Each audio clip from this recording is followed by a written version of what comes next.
It started with a sound no one could name.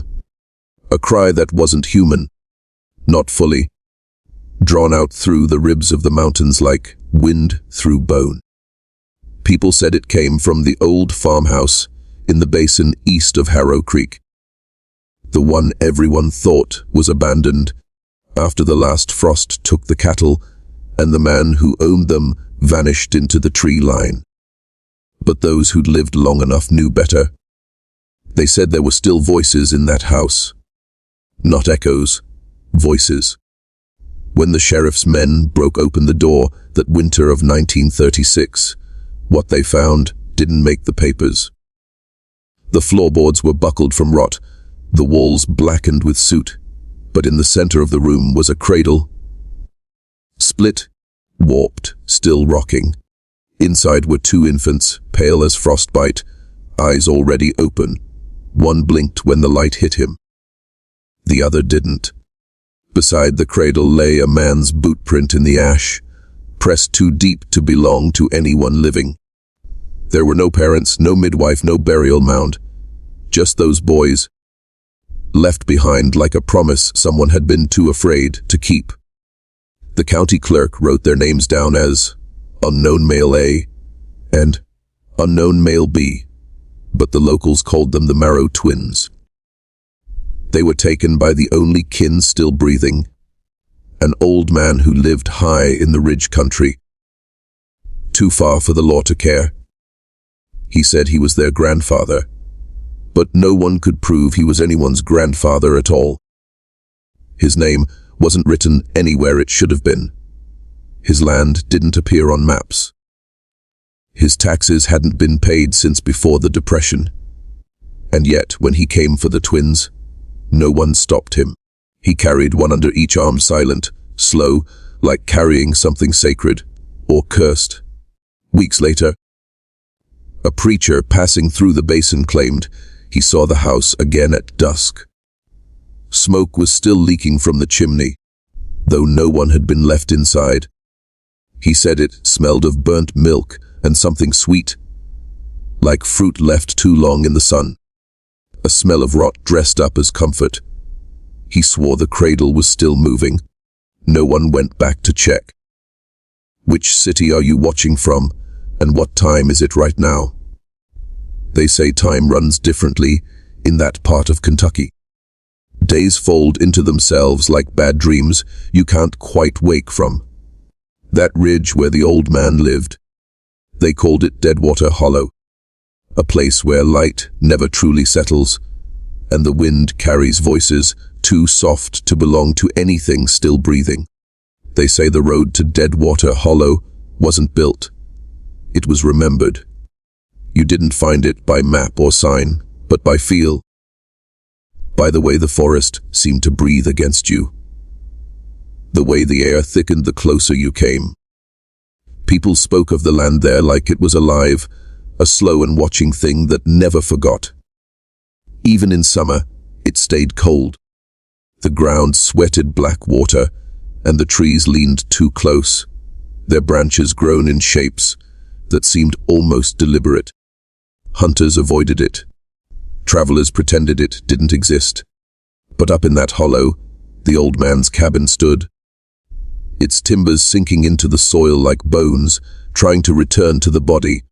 He lived there with the twins, or whatever they were, for nearly 2 decades. No visitors, no trade. The postman refused to climb that far. He was said to grow his own food, tan his own hides, and speak to no one except the boys. The neighbors, if you could call anyone within 10 miles a neighbor, said that sometimes, late at night, they saw a lantern flickering on the ridge, swaying like someone walking in circles.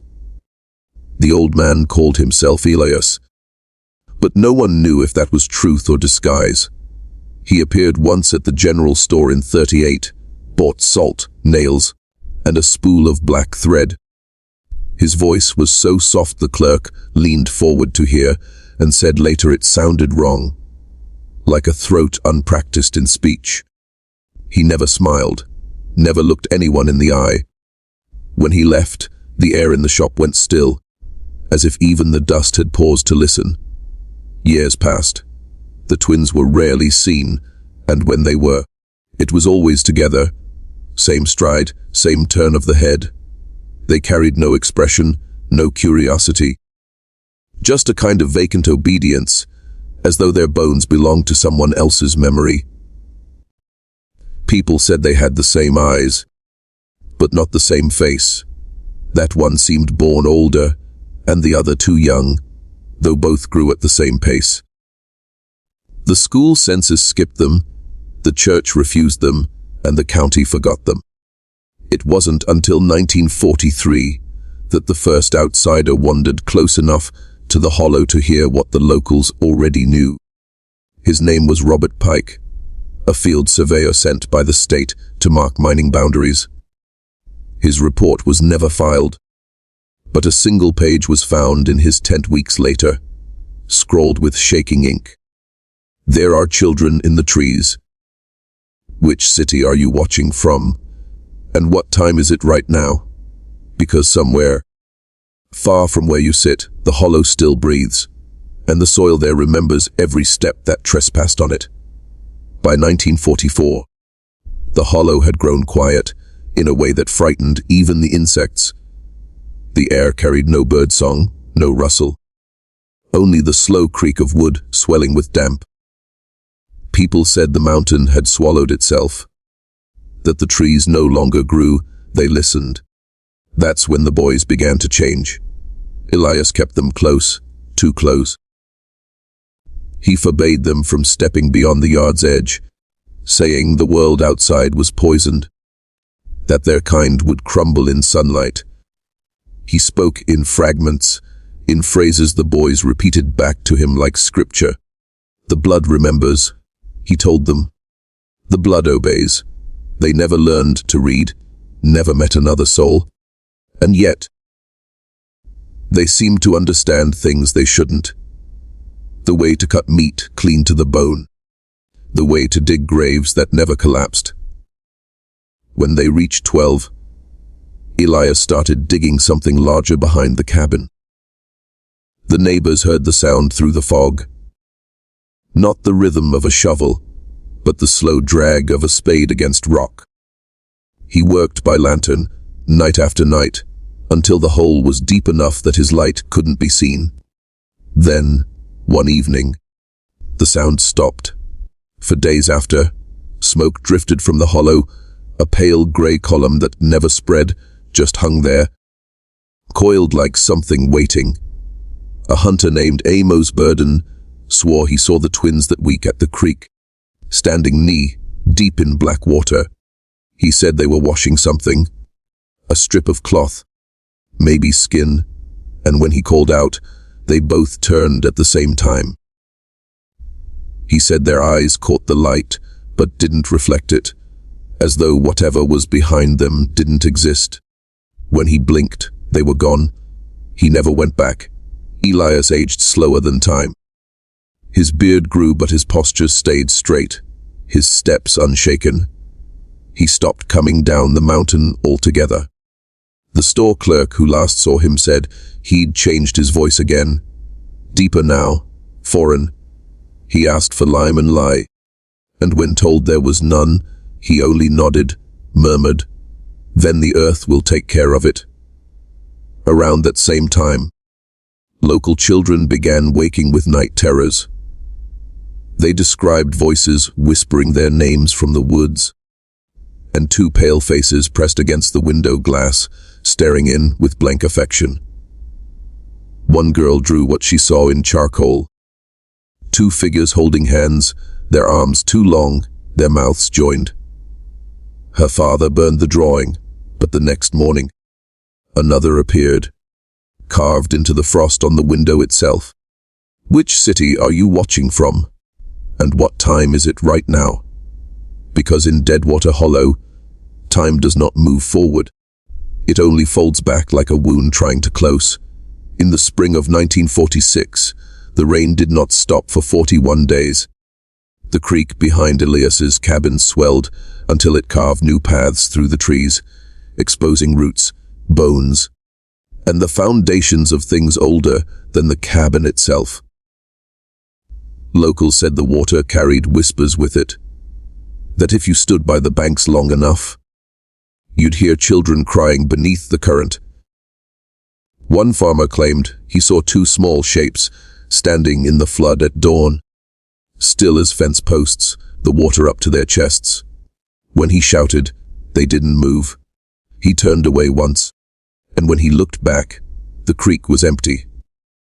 That same week, a letter surfaced at the post office in town. It was addressed simply to the bureau. No one knew how it got there. It wasn't stamped, wasn't mailed. Just left. Inside was a single sheet of paper, typed unevenly. There are 3 of us now. The blood has made another. No one claimed to have written it. No one should have been able to. But the postmaster, an old man with cataracts, said he recognized the name signed at the bottom, Elias Merriweather, the same name that had appeared once, decades before, on a death certificate dated 1902.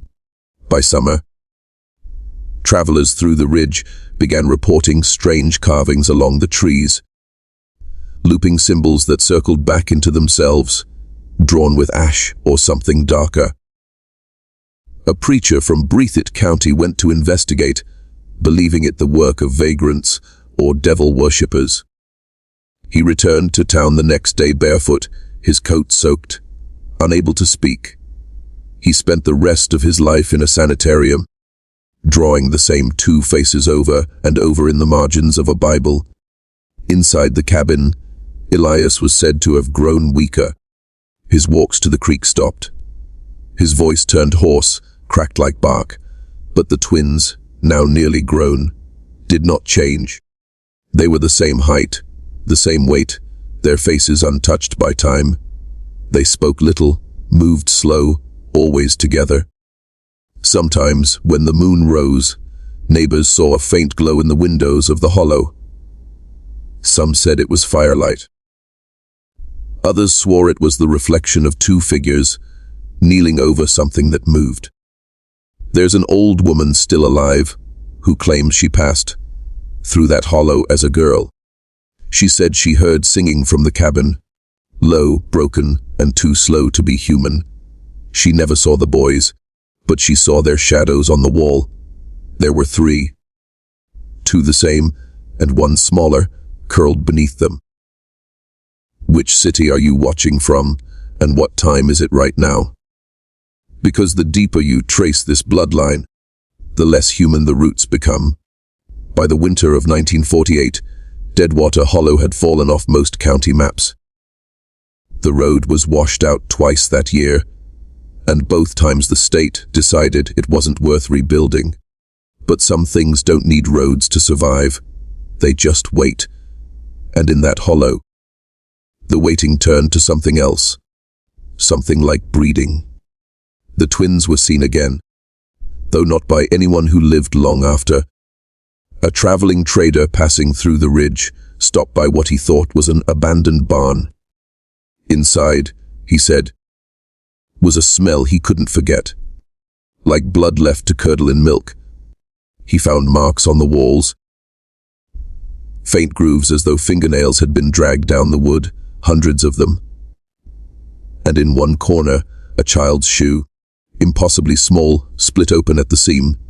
He turned to leave, but froze when he saw movement through the boards. 2 figures outside, standing side by side, perfectly still. He said they watched him without blinking, their hands clasped, their heads slightly tilted, as if listening to something beneath the earth. He left that same night, but he didn't leave whole. The following morning, his horse returned to town without him. Reins snapped. Saddle soaked through with something dark. They found the trader 3 days later in the mud, alive but silent, his tongue swollen and his eyes clouded white. He never spoke again. The only thing he left behind was a word written over and over in a notebook. Repeat. That was the year Elias stopped being seen entirely. Smoke no longer rose from the chimney. and the path to the cabin became a part of the forest again. But at night, people swore they still saw movement on the ridge. Not firelight, but something colder, like moonlight reflecting off wet skin. The twins were older now, though they didn't seem to age right. Their limbs lengthened, but their faces didn't. One walked with a limp that wasn't from injury. It was as though he was carrying a memory in his bones that the other didn't have. A storm came that spring, one that tore half the county apart. After it passed, a washed-out grave was found by the riverbank. Inside, there was no coffin, just a wooden box filled with hair, teeth, and the skeletal remains of something small enough to cradle. The coroner couldn't determine if they were human or not. What he did find, carved faintly into the box lid, were 3 initials. EMW. No one knows what happened in the cabin after that. But the air changed. The birds stopped nesting in those trees. The soil went soft, black, like it had been fed too much of something that should never have been buried. Which city are you watching from? And what time is it right now? Because sometimes the past doesn't die. It just learns how to live in silence. By 1951, Deadwater Hollow was more myth than map. Children were warned not to wander near the ridge, though no one could quite say why. Some said it was snakes. Others said gas leaks, sinkholes, or worse, something that looked like people but wasn't. The old families never spoke of it directly. They'd only go quiet when certain surnames were mentioned: Merriweather, Pike, Langford, as if speaking the names themselves might call something home. That year, a woman came down from Lexington, a state outreach worker named Evelyn Cross. She was 23, newly graduated, the kind of person who still believed paper and pen could fix the rot in the hills. Her assignment was to document isolated families left behind by the war economy. She arrived in Hayden County in late May, took a room above the post office, and asked about the hollow no one mentioned. The locals told her it was empty, but their eyes said otherwise. Evelyn was the sort who didn't listen to warnings. She hiked in alone with a borrowed camera and a notebook, following the remnants of the old road until it disappeared beneath the underbrush.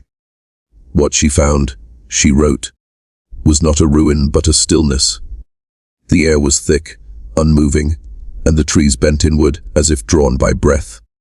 She saw the cabin, half collapsed but still standing, smoke stains on the ceiling, bones in the hearth, and on the wall above the bed, a mark drawn in what looked like ash. 2 loops crossed in the middle, a crude infinity. She found them near dusk. 2 figures on the porch, barefoot, clothes too big, faces blank. They didn't run, didn't speak, just watched. Evelyn wrote that one smiled at her, not kindly, but as if remembering something she didn't. She took 3 photographs. In the first, they're standing side by side. In the second, closer, she's crouched down trying to speak to them. The third photo is blurred. Motion, panic. The camera struck the ground. Evelyn's last journal entry was found weeks later in a washed-out church near the county line. Most of it unreadable, waterlogged and torn. But one line remained clear: they call him father, but he's beneath the floor. She never returned.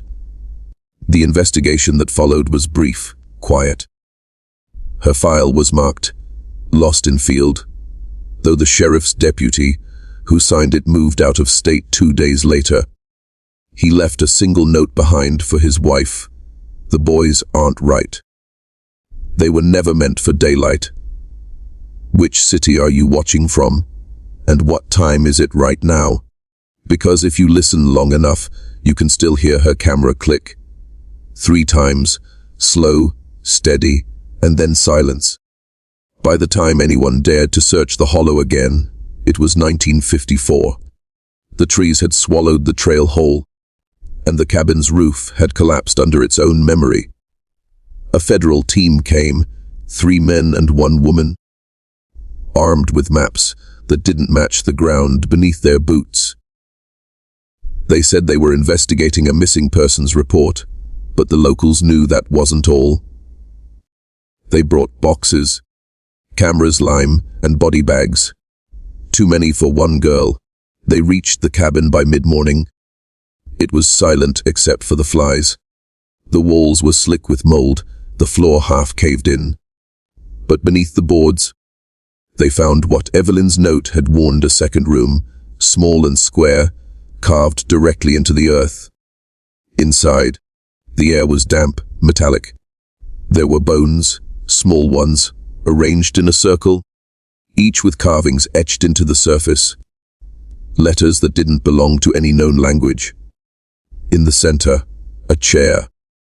And on that chair, a rope, frayed but stained dark. One of the men vomited before he finished the count. Another refused to go back down. The woman in the group, a field assistant, took photographs until the flashbulb cracked. She described seeing impressions in the dirt, the outlines of bare feet, 2 sets, facing each other, perfectly aligned. The official report was never published. The pages that survived in the county archives are blacked out in places, but one sentence remains: the structure did not burn from the outside. Ignition appears internal, possibly organic. Whatever was in that cellar, it burned itself alive. 2 nights after the investigation ended, the cabin caught fire again, this time without storm or lightning. The blaze spread fast, but burned cold, leaving no smoke, just a blue glow that locals saw from 5 miles off. When the fire was gone, the hollow looked untouched, like nothing had ever stood there at all. Only the ground had changed. It steamed for weeks afterward, and no grass ever grew back. But that wasn't the end. 3 days after the fire, a farmhand found something downstream. 2 sets of footprints preserved in the mud, leading away from the hollow. Bare. Side by side, as if the owners were walking in perfect unison. The prints stopped abruptly at the waterline. No drag marks. No return. The sheriff sealed the area and ordered silence. Those who spoke about it left soon after. One of the investigators was later found in his Ohio apartment, dead by his own hand. Scrawled on the wall beside him: he wasn't their grandfather. Which city are you watching from, and what time is it right now? Because fire cleanses, but it doesn't always end what it burns. Sometimes it just wakes what was buried. By the 1970s, the story of the twins had already begun to rot into folklore. Parents told their children it was just a tale, a warning not to stray too deep into the woods. But in eastern Kentucky, stories don't die. They seep, they stain, and sometimes they breed. In 1972, a man named Dr.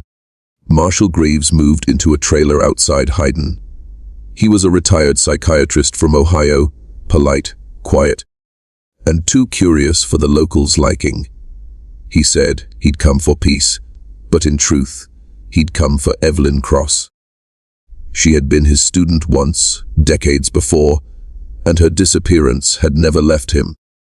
He began to dig through courthouse basements, hospital ledgers, and the attics of families too old to argue. What he found wasn't a single story. It was a pattern. Missing birth records dating back to 1900. Entire branches of one family erased, names crossed out, and beneath them, always the same bloodline: Merriweather. He traced it back to a mining camp scandal in 1893, when a brother and sister fled into the mountains after a child was born disfigured. No one knew where they went. The trail ended where Deadwater Hollow began. Graves interviewed anyone who'd talk. Most didn't. The few who did spoke of things that shouldn't be remembered. A preacher's widow recalled hearing a lullaby, echo through the trees long after the cabin burned. A former deputy confessed that he'd seen the boys alive years after the fire, standing on a ridge at dusk, their clothes clean, their faces unchanged. One of them, he said, looked right at him and mouthed the word, "Father." The doctor wrote hundreds of pages. His notes spoke of genetic folding, a lineage collapsing inward, generation by generation, until the distinction between parent and child dissolved entirely. He theorized that Elias hadn't simply been the twins' grandfather, but their creator, part of a cycle designed to preserve a single bloodline beyond its natural end. A human loop, a repetition of self. He meant to publish it all. The photographs, the testimonies, the cross-referenced family charts, but the manuscript was never sent. In March of 1975, Greaves vanished. His trailer door left open, coffee still warm, no sign of struggle. On the table were his files, stacked in order, and a single Polaroid left on top, two figures standing in a creek at twilight, arms linked, faces turned slightly toward the camera, eyes black as still water.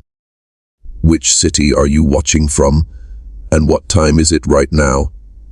Because when a story disappears too neatly, it's not gone, it's hiding, and what hides in the dark is almost never alone. Time dulls most horrors, names fade, bones turn to dust, memories erode into superstition. But some stories refuse to end. They cling to the underside of history like mildew, whispering through the cracks when no one's listening. The tale of the Merriweather twins is one of those. Decades passed. The hollow grew wild again. The forest reclaimed what the fire had spared. But sometimes hikers still went missing near the old ridge, and every so often, a hunter swore he heard children laughing far too deep in the woods, laughter that never sounded young. In 1992, a construction team widening Route 421 unearthed a cluster of small bones. At first they thought it was animal remains, until the state anthropologist arrived. 3 partial skeletons, no older than 10, skulls elongated, teeth fused. The official report listed them as historical remains of unknown origin. Unofficially, one of the diggers told a reporter the bones were too similar, like one face trying to be 3. The file was sealed within weeks. Then in 2007, a cross appeared near the creek bed where the hollow used to be. Rough wood, wire twisted around the beam, and nailed to it a pair of children's shoes, leather cracked but preserved. Underneath, carved into the grain, the same symbol Evelyn had seen on the wall, 2 loops crossed in the middle. Infinity made imperfect. The sheriff ordered it removed, but by morning it was gone. Only the earth beneath remained disturbed, like something had been unearthed and then buried again. In 2019, a wildfire survey drone captured a 15-second video deep in the Kentucky wilderness. Official reports called it heat distortion. But the technician who leaked the footage before being dismissed said otherwise. He swore the shapes moving beneath the canopy weren't animals. 2 figures, tall and narrow, walking side by side with a precision too exact for chance. Their heads tilted the same way, their arms swinging together, mirrored like puppets on a single string. He said that when the camera zoomed, both stopped and turned to face it. 2 days later, the footage vanished from public archives.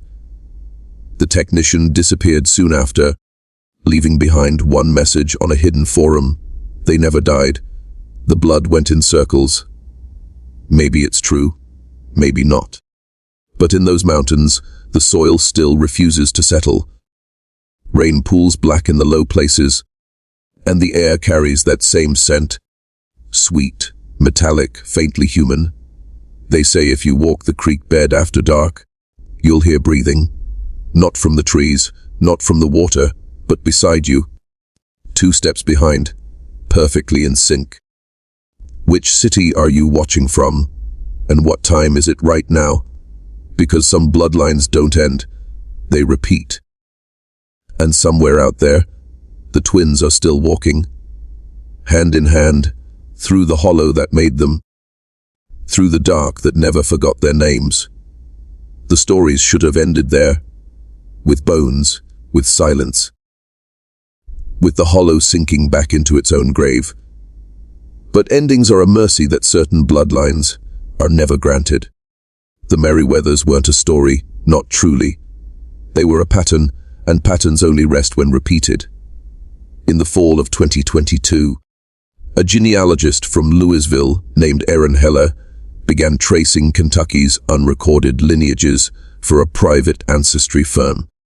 He thought he was mapping forgotten coal towns, tracing miners, widows, and displaced families. But one record caught his eye, a family that began and ended in the same county, with every generation marked by stillbirths, identical twins, and sealed death certificates. The surname had changed a dozen times. Merrin, Weatherby, Elas. All variations of something older. The trail led him, as it always did, to the unmarked valley east of Hayden. Heller kept a log. The last entry was dated October 11. Found foundation stones, wood still blackened, smell of iron. His rental car was discovered 3 days later, doors open, battery drained. GPS frozen on coordinates that led nowhere visible on any map. Search teams combed the area for weeks, but found only one thing: a camera, half buried in mud near the creek. The film was damaged, but one frame survived a hand, long-fingered, reaching toward the lens. Behind it, another hand, identical. They closed the investigation quietly, citing exposure, misadventure, exhaustion. But the locals started hearing things again that winter. Slow footsteps on gravel outside at night. The sound of two voices humming the same tune, half a second apart. Farmers found their livestock lined neatly at the fence line, necks twisted at matching angles. And once more, that symbol began to appear. The infinity loop cut into bark, into doorframes, into frost. Some believed the twins were never human, that Elias was only a vessel for something older, an instinct trying to preserve itself through blood. Others say they were simply what happens when generations fold inward for too long, a mirror that learned to breathe. There are nights when the fog rolls down from the ridge, and the town dogs all go quiet at once. People swear they see shapes moving within the mist. Two figures, walking slowly, their arms linked. Their faces turned just enough to notice you noticing them. And for a heartbeat, you could almost swear you recognized them, not as strangers, but as reflections. Which city are you watching from, and what time is it right now? Because stories like this don't end where they're told. They end when someone listens too closely, and maybe that someone is you. So if you hear it tonight, the soft rhythm of two breaths where there should be one, don't look toward the window. They've always hated being seen.